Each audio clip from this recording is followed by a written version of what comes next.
The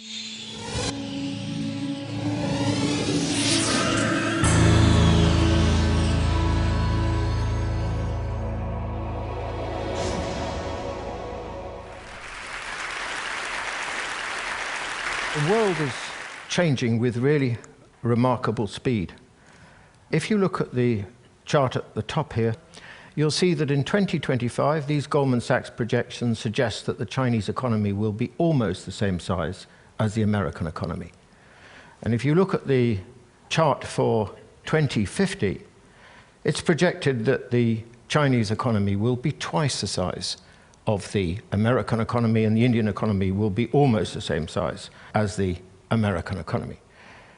And we should bear in mind here that these projections were drawn up before the Western financial crisis. A couple of weeks ago, I was looking at the latest projection by BNP Paribas for when China will have a larger economy than the United States.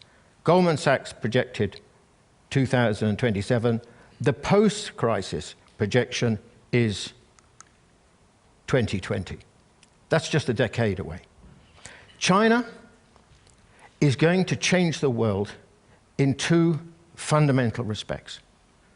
First of all, it's a huge developing country with a population of 1.3 billion people, which has been growing for over 30 years at around 10% a year.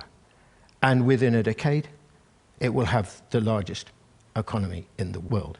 Never before in the modern era has the largest economy in the world been that of a developing country rather than a developed country.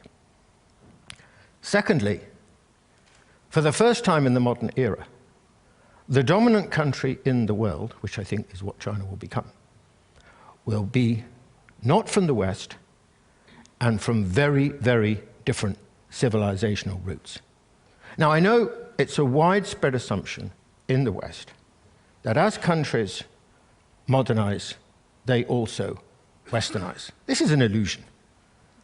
It's an assumption that modernity is a product simply of competition, markets, and technology. It is not. It is also shaped equally by history and culture.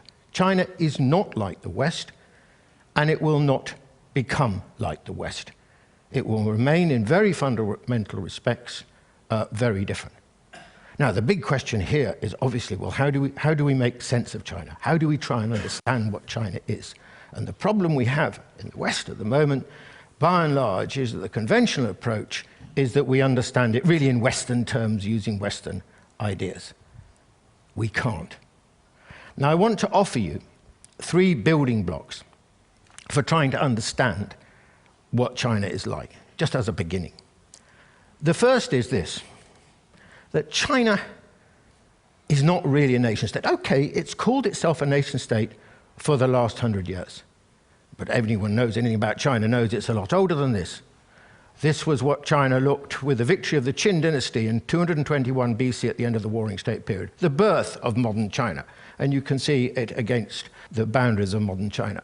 Or immediately afterwards, the Han dynasty, still 2,000 years ago, and you can see already it occupies most of what we now know as Eastern China, which is where the vast majority of Chinese lived then and lived now. Now, what is extraordinary about this is what gives China its sense of being China? What gives the Chinese the sense of what it is to be Chinese comes not from the last 100 years, not from the nation-state period, which is what happened in the West, but from the period, if you like, of the civilization state. I'm thinking here, for example, of customs like ancestral worship, of a very distinctive notion of the state, likewise a very distinctive notion of the family, social relationships like Guanxi, Confucian values, and so on. These are all things that come from the period of the civilization state. In other words, China, unlike the Western states and like most countries in the world, is shaped by its sense of civilization, its existence as a civilization state, rather than as a nation state. And there's one other thing to add to this, and that is this. Of course, we know China's big, huge, demographically and geographically, with a population of 1.3 billion people. What we often don't really are aware of is the fact that China is extremely diverse. and very pluralistic, and in many ways very decentralized. You can't run a place on this scale simply from Beijing, even though we think this to be the case. It's never been the case. So this is China, a civilization state rather than a nation state. Well, what does it mean? Well, I think it has all sorts of profound implications. I'll give you two quick ones. The first is that the most important political value for the Chinese is unity, is the maintenance of Chinese civilization. 2,000 years ago, Europe broke down the fragmentation of the Holy Roman Empire. It divided, and it's remained divided ever since. China, over the same time period, went in exactly the opposite direction, very painfully holding this huge civilization state together. The second is maybe more prosaic, which is Hong Kong. Do you remember the handover of Hong Kong by Britain to China in 1997? You may remember what the Chinese constitutional proposition was. One country, two systems. And I'll lay a wager that barely anyone in the West believed them. Ha, window dressing. When China gets its hands on Hong Kong, that won't be the case. 13 years on, the political and legal system in Hong Kong is as different now as it was in 1997. We were wrong. Why we were wrong? We were wrong because we thought, naturally enough, in nation-state ways. Think of German unification, 1990. What happened? Well, basically the East was swallowed by the West. One nation, one system. That is the nation-state mentality. But you can't run a country like China, a civilization state, on the basis of one civilization, one system. It doesn't work. So actually the response of China to the question of Hong Kong, as it will be to the question of Taiwan, was a natural response. One civilization, many systems. Let me offer you another building block to try and understand China, maybe not sort of comfortable one. The Chinese have a very, very different conception of race to most other countries. Do you know, of the 1.3 billion Chinese, over 90% of them think they belong to the same race, the Han. Now, this is completely different from the other world's most populous countries. India, the United States, Indonesia, Brazil. All of them are multiracial. The Chinese don't feel like that. China is only multiracial, really, at the margins. So the question is why? Well, the reason, I think, essentially is, again, back to the civilization state. Very, very, a history of at least 2,000 years. A history of conquest, occupation, absorption, assimilation, and so on, led to the process by which, over time, this notion of the Han emerged, of course, nurtured by a growing and very powerful sense of cultural identity. Now, the great advantage of this historical experience has been that without the Han, China could never have held together. The Han identity has been the cement which has held this country together. The great disadvantage of it is that the Han have a very weak conception of cultural difference. They really believe in their own superiority, and they are disrespectful of those who are not, hence their attitude, for example, to the Uyghurs and to the Tibetans. Or let me give you my third building block, the Chinese state. Now, the relationship between the state and society in China is very different from that in the West. Now, we in the West overwhelmingly seem to think these days, at least, that the authority and legitimacy of the state is a function of democracy. The problem with this proposition is that the Chinese state enjoys more legitimacy and more authority amongst the Chinese than is true with any Western state. And the reason for this is because, well, there are two reasons, I think. And it's obviously got nothing to do with democracy, because in our terms, the Chinese certainly don't have a democracy.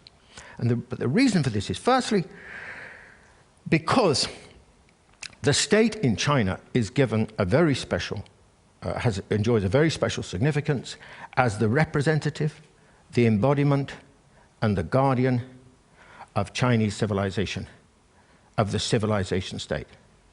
This is as close as China gets to a kind of spiritual role. And the second reason is because, whereas in Europe and North America, the state's power is continuously challenged. I mean, in European tradition, historically against the church, against other sections of the aristocracy, against merchants and so on. For 1,000 years, the power of the Chinese state has not been challenged. It's had no serious rivals. So you can see that the way in which power has been constructed in China is very different from our experience in Western history. The result, by the way, is that the Chinese have a very different view of the state. Whereas we tend to view it as an intruder, a stranger, certainly an organ whose powers need to be limited or defined and constrained, the Chinese don't see the state like that at all. The Chinese view the state as an intimate, not just as an intimate actually, as a member of the family. Not just, in fact, as a member of the family, but as the head of the family, the patriarch of the family. This is the Chinese view of the state. Very, very different to ours. It's embedded in society in a different kind of way to what is the case in the West. And I would suggest to you that actually what we are dealing with here in the Chinese context is a new kind of paradigm, which is different from anything we've had to think about in the past. You know, China believes in the market and the state. I mean, Adam Smith, already writing in the late 18th century, said the Chinese market is larger and more developed and more sophisticated than anything in Europe. And apart from the Mao period, that has remained more or less the case ever since. But this is combined with an extremely strong and ubiquitous state. The state is everywhere in China. I mean, its leading firms, many of them are still publicly owned. Private firms, however large they are, like Lenovo, depend in many ways on state patronage. Targets for the economy and so on are set by the state. And the state, of course, its authority flows into lots of other areas, as we're familiar with something like the one-child policy. Moreover, this is a very old state tradition, a very old tradition of statecraft. I mean, if you want an illustration of this, the Great Wall is one, but this is another. This is the Grand Canal, which was constructed in the first instance in the 5th century BC and was finally completed in the 7th century AD. It went for 1,114 miles, linking Beijing with Hangzhou and Shanghai. So there's a long history of extraordinary state infrastructural projects in China, which I suppose helps us to explain what we see today, which is something like the Three Gorges Dam and many other expressions of state competence within China.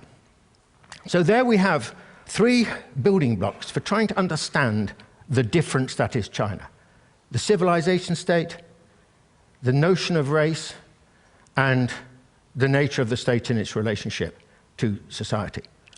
And yet we still insist, by and large, in thinking that we can understand China by simply drawing on Western experience, looking at it through Western eyes, using Western concepts. If you want to know why we unerringly seem to get China wrong, our predictions about what's going to happen to China are incorrect, this is the reason.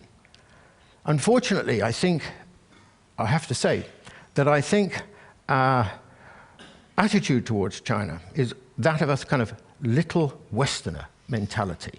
You know, it's kind of arrogant. It's arrogant in the sense that we think that we are best and therefore we have the universal measure. And secondly, it's ignorant. We refuse to really address the issue of difference. You know, there's a very, very interesting passage in a book by Paul Cohen, the American historian.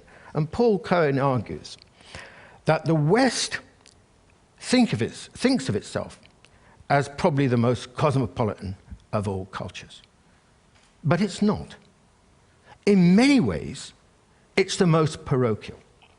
Because for 200 years, the West has been so dominant in the world that it's not really needed to understand other cultures, other civilizations, because at the end of the day, it could, if necessary by force, get its own way.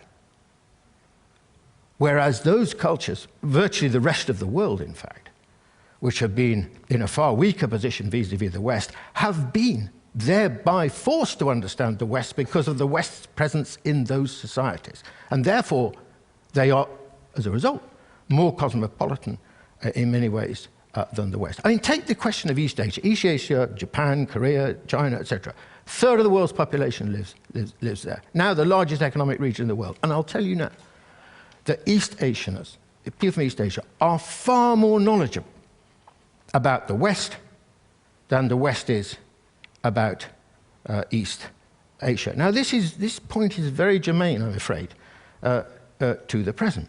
Because what's happening, back to that chart at the beginning, the Goldman Sachs chart, what is happening is that very rapidly, in historical terms, the world is being driven and shaped, not by the old developed countries, but by the developing world. I mean, we've seen this in terms of the G20 usurping very rapidly the position of the G7 or the G8. And there are two consequences of this. First, the West is rapidly losing its influence in the world. There was a dramatic illustration of this, actually, a year ago, Copenhagen, Climate Change Conference. Europe was not at the final negotiating table. When did that last happen? I would wager it was probably about 200 years ago. And that is what is going to happen in the future. And the second implication is that the world will inevitably, as a consequence, become increasingly unfamiliar to us, because it will be shaped by cultures and experiences and histories that we are not really familiar with or conversant with. And alas, I'm afraid, take Europe, America is slightly different, but Europeans, by and large, I have to say, are ignorant, are unaware about the way the world is changing. Some people, I've got a friend, an English friend in China, and he said, the continent is sleepwalking into oblivion. Well, maybe that's true, maybe that's an exaggeration. But there's another problem which goes along with this lack of, that Europe is increasingly out of touch with the world, and that is a sort of a loss of a sense of the future. I mean, Europe was once, of course, commanded the future in its confident, take the 19th century, for example. But this, alas, is no longer true. If you want to feel the future, if you want to taste the future, try China, as old Confucius. This is a railway station, the like of which you've never seen before. It doesn't even look like a railway station. This is the new Guangzhou railway station for the high-speed trains. China already has more of the bigger network than any other country in the world, and will soon have more than all the rest of the world put together. Or take this. Now, this is an idea, but it's an idea to be tried out shortly in a suburb of Beijing. Here you have a megabus. On the upper deck carries about 2,000 people. It travels on rails down a suburban road, and the cars travel underneath it. And it does speeds of up to about 100 miles an hour. Now, this is the way things are going to move, because China has a very specific problem, which is different from Europe and different to the United States. China has huge numbers of people and no space. So this is a solution to a situation where China is going to have many, many, many cities, over 20 million people. Okay, so how would I like to finish? Well, what should our attitude be towards this world that we see very rapidly developing before us? I think there'll be good things about it, and there'll be bad things about it. But I want to argue, above all, a big picture positive for this world. You know, for 200 years, the world was essentially governed by a fragment of the human population. That's what Europe and North America represented. The arrival of countries like China and India, between them 38% of the world's population, and others like Indonesia and Brazil and so on, represents the most important single act of democratization in the last 200 years. Civilizations and cultures which have been ignored, which had no voice, which were not listened to, which were not known about, will have a different sort of representation in this world. As humanists, we must welcome, surely, this transformation. And we will have to learn about these civilizations. This big ship here was the one sailed in by Zheng He in the early 15th century on his great voyages around the South China Sea, the East China Sea, and across the Indian Ocean to East Africa. The little boat in front of it was the one in which 80 years later Christopher Columbus crossed the Atlantic. Or, look carefully at this silk scroll made by Zhuzhou in 1368.